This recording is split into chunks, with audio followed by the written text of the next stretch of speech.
You are about to enter the world of urban legends, where fact is often stranger than fiction. Sometimes it's hard to tell the difference between truth and urban legend. On Urban Legends, we bring you 3 remarkable tales. 2 are just urban myths, but one story actually happened. Can you guess which one is true? First, a desperate soldier's suicide attempt accidentally deals a crushing blow to his bullying sergeant. Then, a construction worker is flattened by a 4-ton steamroller and lives. And there's a story of a man buried alive under heavy snow who uses his own urine to escape. 3 stories, only one is true. Can you guess? Watch closely, and we'll let you know at the end of the show. Stuttgart, Germany, 1997. U.S. Army base Theodore Roosevelt. Private Jonathan Overton of the 317th Supply Battalion was a new recruit. At the age of 18, little Johnny joined the military, hoping tough Army discipline would give him the spine he seemed to lack. But military training was a lot tougher than he thought. So tough, it drove Johnny to try to take his own life. In the Army, those not meeting the top physical and mental standards are dealt with harshly, with the aim of building muscle and character. That job is up to tough disciplinarians who make it their mission to turn even the weakest of boys into combat-ready soldiers. You know, everybody gets a lot of guff when you're at the bottom of the ladder. Everybody expects that, but he just had it in for me from day one, to be honest. In Johnny's battalion, the toughest taskmaster was the notorious Sergeant Glenn Harris. You're the worst soldier in this army. We could never go to war with somebody like you. You couldn't defend an anthill. You know, I didn't enjoy being picked on, so, you know, I was doing my damnedest to, avoid, setting them off. Not so fast, Overton. Overton, give me that mop. I've got something better for you. Get in there. From the beginning, Sergeant Harris made life tough for Johnny, thinking nothing of making him clean the filthy latrines with a toothbrush. Having humiliated the recruit, Sergeant Harris next aimed to break Johnny's body and his spirit. Meet Big Bertha, a 100-pound floor polisher that was Sergeant Harris's special surprise for the wimps. It took all of Johnny's strength just to hang on to it. It was whoom, whoom, whoom, whoom, whoom, Your arms feel like you're gonna rip out of their sockets. After buffing the same section of hallway for over 6 hours, Private Overton was more exhausted than he'd ever been in his life. He could scarcely hear at all because of Big Bertha's relentless roar. Johnny was at the breaking point, and Sergeant Harris was about to push him one step further. Overton? I think you missed a bit. He just dumped dirty water over the whole thing, just told me to clean it all up again, and that was it. Something snapped inside me, I guess. I don't know. The only way out, I thought, was to kill myself. I was up on the 5th floor of that building, and I thought what I'd do is I'd take that floor polisher, which is the last thing I've been working with, and I'd chuck it out of the window with the cord tied around my neck. I hoped it would either choke me or rip my head off or something. Making Private Overton's life miserable was all in a day's work for Sergeant Harris. As he prepared to leave for the day, he was unaware of Johnny's fragile mental state. I just sort of heaved it up on the windowsill there, and I pushed it out the window. The 100-pound polisher dropped like a boulder from the 5th floor window, the cord quickly unwinding behind it. As the buffer fell, it gained speed, enough to instantly snap a human neck once the cord went tight. If the cord went tight. Private Overton was still alive. The sergeant's truck was underneath that same window, thereby shortening the distance the polisher had to fall by 5 feet. It was just enough to spare Johnny's life. Not only did he survive, but Johnny accidentally got some revenge at the same time. Sergeant Harris, now crippled for life. After a court-martial, Overton was sentenced to 3 months for assault on a superior officer and reckless personal endangerment. True story or false? We'll let you know at the end of the show. First, it's time for a mini-myth. Watch closely and decide if it's fact or fiction. Mini-myth number 777, the car crash Heimlich. 3-year-old Jennifer Simpson from Leeds, England, was choking to death on a coin. Her desperate parents were rushing her to the hospital to save her life. As poor Jennifer gasped for air, her father, in a panic, crashed the car. Luckily for everyone, the force of the crash sent the lodged coin flying out of Jennifer's mouth, saving her life. Is that true? Actually, it did happen. Jennifer's now 11 and would like to work in a bank when she grows up. On Urban Legends, we have 3 incredible stories for you. So far, you've seen the distraught soldier who botched his suicide, crippling his tormenting commanding officer. Could that be true? Or is it our next tale? It's a story of an Englishman who was run over by a steamroller and lived to tell the tale. Remember, we'll let you know at the end of the show which of our 3 stories is fact and which are fiction. Every day, thousands of construction workers injure themselves in this, one of the most dangerous of professions.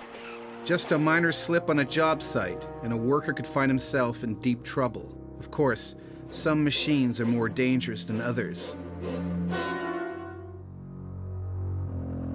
Meet the Ingersoll Rand, a 4-ton steamroller. It has only one job, to squash things flat. This is the story of how, against all odds, a mere man was able to take on the full force of the steamroller and survive. Meet Andrew Jepson, from Wolverhampton, England, a construction worker who builds parking lots. I used to set out line levels for the car park there that we were building. Heathrow Airport, London, January 20th, 1998. It was a normal workday for Andrew Jepson, except that it was busier than usual, and Andrew found himself distracted by all the commotion. It was a fairly busy site, yeah, when I was there. There was a lot of work going on in different sections, a lot of machinery. Quite a noisy site with the constant stream of jumbo jets coming in one after another. With all the noise around him, Andrew was unaware of a steamroller working behind him.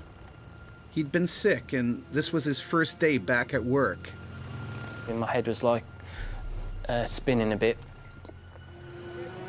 Andrew was giving instructions to one of his crew, oblivious to the steamroller that was now heading toward him. Making matters even worse, the driver's jacket was jamming the controls. He was powerless to stop the machine. He said he got his coat stuck on the lever. Next thing I know, I looked down at my foot and saw that the roller was on my foot. Andrew Jepson was helpless as his entire body was pulled down underneath the 4-ton roller. It took less than 15 seconds for the machine to roll the length of Jepson's body, inch by excruciating inch. To give us an idea of the pressure involved, we asked our science expert, Dr. John Kilcoyne, to demonstrate using a steamroller on 150 pounds of chicken, exactly Andrew's weight. This is a 4-ton roller, but it has a device which increases its mass to 11 tons. Based upon that, it would exert a pressure of around 20 times normal atmospheric pressure. That would squash the human body. That's the kind of pressure that would be on him. Well, if we assume the roller started at his feet, as it went up his legs, the fluid parts of his body would behave rather like a tube of toothpaste, with the toothpaste moving in front of the roller, and all his internal organs, his liver and kidneys, would probably burst open. And yet, despite enduring that incredible force, miraculously, Andrew's body began to move. After it left me, I immediately got up to my feet and started cursing and swearing at the roller driver. He jumped off the back of the roller and got me down on the ground, put me in the recovery position. Andrew didn't realize it, but his lungs had been punctured. I had several broken ribs and severe bruising around my groin region, and looked like I had a pair of black pants on. But how could Andrew possibly have survived something like this? You would think the only logical explanation would be that the ground was soft and he was simply squeezed into it as the steamroller pressed over him. No. It was compacted hardcore. There was no giving it whatsoever. In other words, a gravel base that had just been laid for the new parking lot and would appear to have very little give. And still, he survived. After a couple of days in the hospital, Andrew was back on his own 2 feet and back at work. Yeah, surprised looking back at it now, but at the time it was just something. I felt like I had to fight the roller as it was going over me. Andrew claimed he withstood the force of 8,000 pounds of construction equipment. What do you think? Is it possible? We'll tell you at the end of the show. For now, see if you can guess correctly on our second mini-myth. Mini-myth number 257. Killer on the back seat. A young woman was chased down a deserted highway by a man in a pickup truck. He kept tailgating and flashing his high beams. In terror, she pulled into a gas station and ran in. The driver of the pickup truck raced after her, grabbed her by the arm, and then turned her to look at her own car. There, climbing out of the back seat, was a man with a knife. The pickup driver had told her he spotted the would-be attacker in her back seat. Every time he tried to attack, the driver would blind him with his high beams, thereby preventing the assault from taking place. Did this tale of highway horror really happen? No. The story first appeared in 1967 and became one of the favorite scary legends of that period. There is no record of it actually happening. We have 3 weird tales for you on urban legends, but only one is real. Is it the suicidal soldier who tried to escape his bullying sergeant but instead nearly killed him? What about the man who was run over by a steamroller and lived? Or could it be the star of our last tale, the ski bum trapped in a snowdrift who escaped certain death? Meet ski coach Jan Bondra. He's dedicated to his job on the slopes of Poprad in Slovakia. But when the workday is done, he's ready to party. Poprad is a party place. So we can party for 24, 36, even like 72 hours straight. If I was not a heavy drinker, I would probably be dead now. So yes, absolutely. Absolutely, I owe my life to Slovakian beer. In preparation for yet another big party at their ski lodge, Jan set out on a beer run, which involved a long drive through the narrow, winding, snow-covered Slovakian roads. It was late when Jan finally arrived to pick up his order. 12 cases, nearly 300 bottles of strong beer. He loaded up the car and headed toward home. But just a few miles into the return trip, the long journey began to take its toll on a party-weary Jan. So tired. I've been working and partying for weeks now, and I think it's safer if I take 5 minutes, just pull car over, take a little rest my eyes, like, so I do, yeah? I must have fallen asleep. Jan fell into a deep sleep, and hours instead of minutes went by. And unfortunately for Jan, no one had yet noticed that he, along with his cargo of beer, was missing. Because back in the village, the party was well underway. His best friend and fellow ski instructor, Ivan Brakov, explains.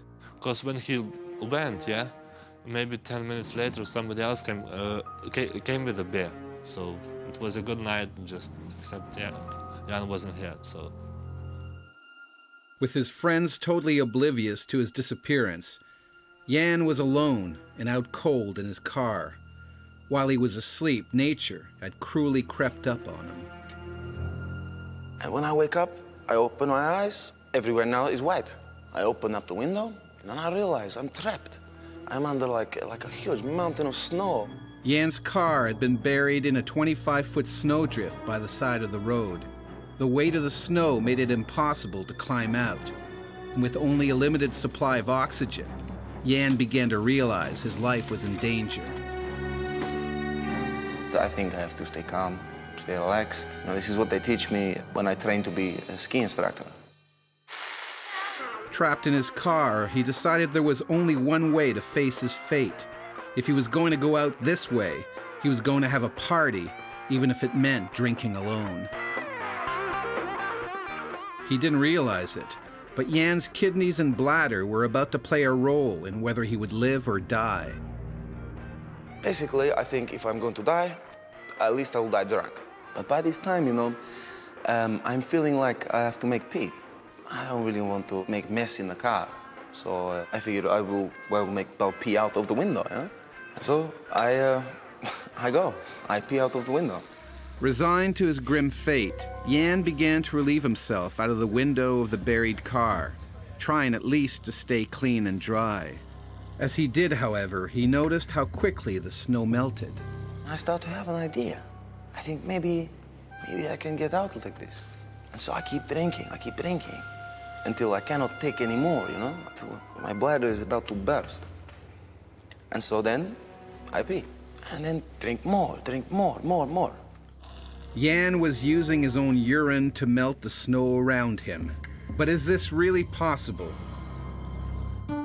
We asked kidney specialist Dr. Matthew Hollins. Yes, urine is produced by the kidneys, and then it's sent down to the bladder for storage. Now, when it's stored in the bladder, it's at 37 degrees centigrade, and that's a lot hotter, of course, than ice, which is at 0 degrees centigrade. But there's another, even more interesting characteristic of urine. Urine contains lots of salts, and that's really rather similar to the effect of gritting a road with salt to try and reduce the temperature at which the water freezes. Luckily for Jan, there was plenty of beer in the car. He didn't realize how fortunate he was to have an alcoholic substance. Any other liquid may have spelled his doom.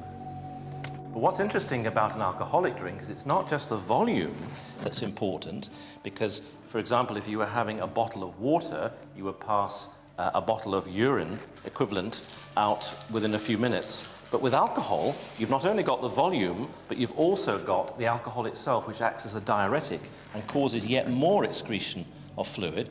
So for every bottle you might drink, you could easily pass a bottle and a half of urine. After almost 10 hours, Jan Bondra drank his way through 24 bottles of full-strength beer. He managed to continuously relieve himself out of the car window, eventually digging his way through 25 feet of solid snow. After a little while, my hands, they break through the surface of the snow. And I see the morning sun come in through the hole. I was so relieved. Did Jan literally drink his way out of a snowdrift? Is this story true? Before you learn the truth, here's another mini-myth. Mini-myth number 999, the burnt boozer. In 1992, Margaret Holmes of Blountville, Tennessee, was arrested for the murder of her husband. His body was found in their apartment after a fire she'd set deliberately to kill him. Her husband did die inside, but Margaret wasn't jailed for murder. Medical evidence indicated that at the time she started the fire, her husband had already died of alcohol poisoning. Is the story true, or are we just blowing smoke? It was totally true. It turned out the husband really had died of alcohol abuse, and Mrs. Holmes received a suspended sentence. It's time to tell the truth. We've told you 3 tales from the Twilight world where fact meets fiction. Which of our 3 death cheaters really did cheat death? And which ones are just, well, cheats? Was it tortured soul Jonathan Overton who botched his suicide bid and wrecked more than a truck in the process? The story is false. This is a classic urban legend, told with slight variations throughout the years, and always cited to a different army base. Among the list, Fort Benning, Fort Leonard Wood, Fort Jackson, Fort Knox, and Fort Gordon. But it couldn't have happened at all of them, and in fact, it didn't happen at any of them. Perhaps it was Eastern European ski coach Jan Bondra who, trapped under 25 feet of snow, relieved himself over and over on his way to freedom. Absolute nonsense. A similar story was circulated as an email joke and even reported as news in 2005, but it has never been confirmed. Urine is warm and will melt snow, maybe even enough to escape a snowdrift. But if you drank as many beers as Jan had, you'd likely pass out drunk, then die from lack of oxygen. So that leaves us with Mr. Andrew Jepson, run over by a steamroller and lived to tell the tale. Could this really be true? Could the very machine designed to flatten everything in its path actually fail to flatten a man? Yes, it can. Andrew was flattened completely from head to toe and lives on. This amazing story hit British headlines in 1998, and Andrew's incredible survival astonished all. So do any side effects of this brutal encounter with the steamroller remain? I tend to feel the cold a bit more in my bones in the winter, and just pain in my foot really, where the roller made its first impact. I get a lot of pain in my foot. I can't explain how I managed to survive it. It's just... His tale defies belief, but is completely true. It actually did happen. That's all for this show. We hope you guessed right. If not, don't despair. Another chance to test your judgment is coming soon on the next episode of Urban Legends.